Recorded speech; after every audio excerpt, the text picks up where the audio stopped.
Lulabelle at Home is an amazing vintage-inspired label, perfect for your home. Designer maker Leonie Stevenson creates some fantastic pinnies that makes you look fabulous when cooking, cleaning, or doing whatever you do around your home. I decided to take a closer look into the world of Lulabelle at Home and went to meet the designer to find out more about her brand and her beautiful pinnies. Hi, my name is Fiona Patterson and I'm here with Leonie Stevenson from Lulabelle at Home. For the listeners, can you tell us a little bit about how you started Lulabelle at Home? It's probably about 12 months ago now, maybe not quite 12 months. I've been doing a lot of papercraft work, but was getting more and more into using my sewing machine and discovering more and more designers, textile designers, and got really greedy for fabric really. So I think it's kicked off from there. So how did you start from, working from your kitchen table to actually launching a business? What was the transition? The children are growing up. I've got a little bit more time to be able to do things, and I've always wanted to work in a creative environment, and I've never had the opportunity to. And since I finished working to have the children, it's given me that opportunity to be able to do something that I want to do myself. Have you always had a creative background? I have always had a creative background, yeah. I've always been into doing something creative at home. Bits of paper were always lying around, scissors, glue, and complain about my daughter making a mess all the time these days, but she's exactly as I was when I was her age. There was always stuff lying around. So did you do like little projects and things like that? Yeah, constantly. Clothes for dolls. Cloth kits was quite big when I was little, so I remember making quite a few things from cloth kits. Clothes for myself and also little dolls and things. So that's kind of come around again as well, because I saw on your blog that your daughter, she had a present, didn't she, yeah, using cloth kits. So it's funny how things kind of, what happened in your childhood then comes again. Yeah, it's absolutely fantastic. I mean, I was so chuffed to see that Cloth Kits had relaunched, and was really excited when Millie actually opened a present up on a birthday and discovered that it was one of the Cloth Kits dolls. So hopefully we're gonna spend some time making more and more clothes for Kiki and Amy's. Because you're starting to do like homemade kits, aren't you, for children? Yeah, I'm just in the process at the moment of putting together some brooches for children to make, and also some little toys, just simple things out of felt, just to get children starting learning how to sew, so that when they grow up they can sew a button on the shirt or whatever if they need to. I remember being at school, and I think sewing was one of my favourites. There is something about doing sewing by hand. Yeah, it's a bit different sewing on a machine. It's more of a skill. Yeah, it is more of a skill. It's not quite as soothing. Yeah. There is something about sewing by hand that creates a nice, relaxing atmosphere. Are you going to start doing courses, workshops and things like that, do you think, in the future? In the future, yeah. At the moment I'm concentrating on my product line, and obviously with the children it's difficult to do everything all at once. Yeah. But yeah, there's lots of plans for the future. Take us into the world of Lulabelle at Home. What inspires you? Well, at the moment I've got mainly pinnies, loads and loads of pinnies. Just created a new range of utility pinnies for girls and boys that are made out of denim, so they can be used in the kitchen or out in the garden. They're really cute. They come with a little neckerchief and a bag to pop them in, so they are very cute. I've also got some wash bags and shower caps. The shower caps are very funky. I keep finding mine in my little boy's bedroom with his pretend kitchen. He wears it as a chef's hat. So that was me thinking I was making shower caps when all along I was making chef's hats. You do things for women as well, don't you? I really love all the designs on your website, particularly like the halter-neck ones. So where did you get the idea for that? I'd been hunting around for quite a while after I'd had my first daughter. I couldn't find a pinny that I wanted, so I sort of put together a pattern for myself and loved it. And everyone that saw it loved it. I mean, I can just see lots of different people wearing these pinnies, but also not being embarrassed by wearing them. Oh, they're fabulous. I mean, I love going out in mine, and I literally mean going out. I'm going to take it camping next time I go camping, so that when we're out Perfect. That's a really good look. I like that look. By the barbecue, I can have my glamorous pinny on. But it's like a grown-up Cindy, isn't it? Oh, they're absolutely fantastic, and everyone that sees them are just amazed by the way that they look. But the thing is with them as well is that they're all unique. Yeah, that's what I like about it, because I showed my friends a few pictures of the pinnies, and they just love them. And the fact that they're all unique is, we're not going to clash. And I also like the fact that there's a little space as well. There's a little kind of hook, isn't there? To put your towel in. I think that's great. Yeah, really handy. Yeah, definitely needed when you're cooking. Definitely. And then you've done some kind of A-line ones as well. Yeah, they were done for teenagers really. They're very similar to the little belle pinnies that I've done for the children. But I thought it was important to involve the teenagers in the kitchen as well. So many children have grown up not knowing how to cook. I felt that it was important to encourage them to cook and to encourage them to put on a lovely pinny rather than some drab thing that's hanging up that's either too big for them or too small for them. The girls that we used for the photo shoot actually already do baking parties at the weekends. They'll get together and go to each other's houses. That's why we actually chose them for the photo shoot in the first place.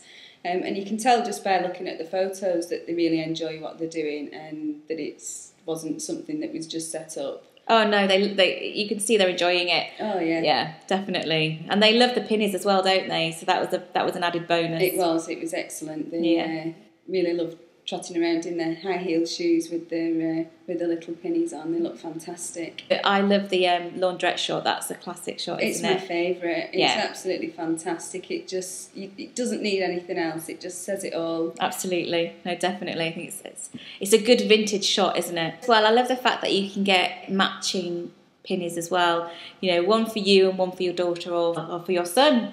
It's quite nice to have that kind of connection that you can do things together, because I remember baking with my grandma, and that's something that I treasure, that you just kind of learn about doing things together, but also learning how to cook and create. And I think... Well, I mean, that's what Lulabelle at home is all about, really. I mean, it played a huge part in my life as I was growing up. And I think it's really, really important for children not to lose sight of that. And if I can help encourage parents to actually get creative with the children and teach them how to make things and build on their skills to help them in life when they grow up. There's so many children these days that don't know how to cook food for themselves. I mean, you say children, there's a lot of adults who don't know how to cook. And I suppose when you're doing something with children, it's all about fun. I had my niece and her friend round, and we made some biscuits, and they were a disaster. But we enjoyed doing them, I mean, how can you get biscuits wrong? But we did.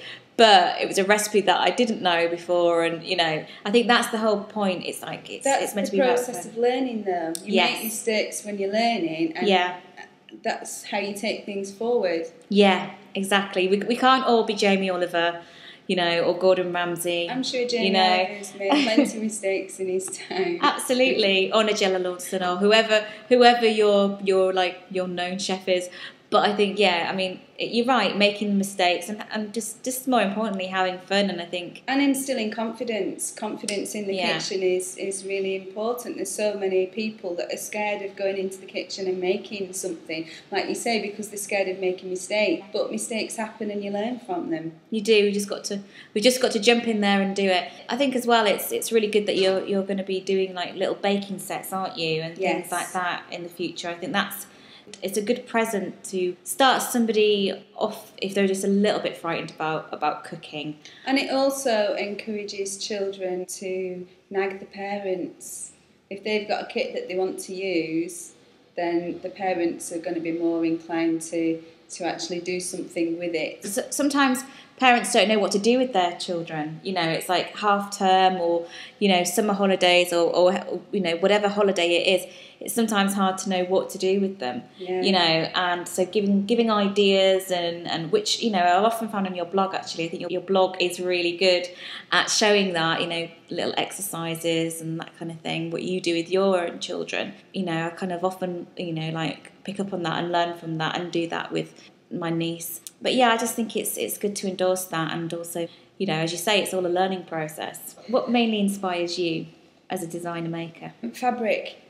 I love fabric. It really is becoming quite an obsession. I can't get enough of it. There's too many fantastic prints out there at the moment. A lot of vintage inspired fabrics, fabulous big bold colours and actual designs that I just love. What kind of patterns kind of come out at you more, you know, or is it colours that you choose your fabrics on? Colours. I surprise myself sometimes with fabrics, because I do actually prefer the big bold floral prints, big bright colours. But sometimes I go for geometric prints as well, which does surprise me sometimes. But there are a few out there that I really do like.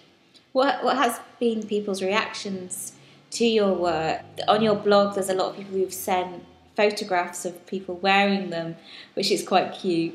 I mean, what's been the response you've had so far from your people product? Love them. I mean, they love the style of them, but it's not just about the style, it's about the fabrics that I'm using and being able to be bold. A lot of people have said to me that they might not be quite so happy to wear something as like a dress, so they can be a bit more eccentric with a pinny. It can come off. Yeah, absolutely. Have you had that reaction as well? As some people said that, you know, it's quite, you know, because it is quite sexy. It's quite a sexy pinny. Sexy design, yeah. I didn't have sexy designs in mind when I was No. actually making it. But yeah, a lot of people have said that they're extremely sexy pinnies, and it makes you feel that way. Yeah. You pop it on and it's like, yeah, I'm glammed up and ready to cook or clean or whatever it is that you. It just changed that kind of look. It's more kind of glamorous women in the kitchen rather than the 1950s images where they were getting fitted kitchens and stuff, and you've got the advertisements in the magazines of Stepford wives. Yeah, stood by their appliances, showing them off, all glammed up with the like lipstick on and the hair done and beautiful pinnies on and stuff. It's that sort of I Love Lucy. That sort of vibe, yeah. Yeah. Or Bewitched, you know, that kind of feel to it of like, you know, all is perfect here, darling. But are you going to start doing men's pinnies? Because, you know, there is obviously, it's not just women in the kitchen. Men are also, thankfully, in the kitchen as well, sometimes more than women. Are you going to start to do that line, or is that something that you're going to maybe think about in 2012? 2012, is that what we're coming up to now? Yeah. No, it's definitely something else that's in the pipeline, but as I said earlier, time is such an issue. Yeah. So hopefully 2012 there'll be a penny. I don't know if we can call it a penny, can we? Maybe penny's too girly. Maybe we just have to say. Maybe we could call it. Well, invent a new name or something. But do you find that hard then? Because I think, you know, having lots of ideas is, you know, that's probably not your problem. It's probably finding the time to execute them. Do you have to be quite strict with yourself as a new business? I do, yes. There's so many things that I want to do. My head's just buzzing constantly. I find it really, really hard to switch off. And working from home makes it difficult to switch off. I tend to be in a land of my own. I'm not sure whether that's been consistent throughout my life, because my daughter seems to be the same. But yeah, I'm certainly off with the fairies in fabric land or wherever it is. I was about to say, do you have a strict budget as well on your fabric of how much you can, you know, how do you control that? Or does it sometimes get carried away and then you go, I've really got to sell some pinnies this month? Yeah, definitely. I mean, the main thing is to sell pinnies to buy more fabric, fabric to feed the habit. Are you doing any parties or anything like Yeah, that? I've got a few lined up coming up to Christmas, and hopefully I'll have a few more being done. But I'm really looking forward to doing those. They're always good fun. Get a cake made and have a few glasses of wine and have the chat with the ladies. Yeah, that's nice. So yeah, they're always good fun to do. And if I wanted to host a pinny party, what do I need to do? Oh, get in touch. You can contact me through my blog, lulabelleathome.blogspot.com, or you can contact me via email. That's lulabelleathome@gmail.com. Well, it's been lovely speaking to you, and I'm sure I'll speak to you again, and enjoy the rest of this year. Thank you. Thank you. If you would like to know more about Lulabelle at Home, go to lulabelleathome.blogspot.com. Thank you for listening.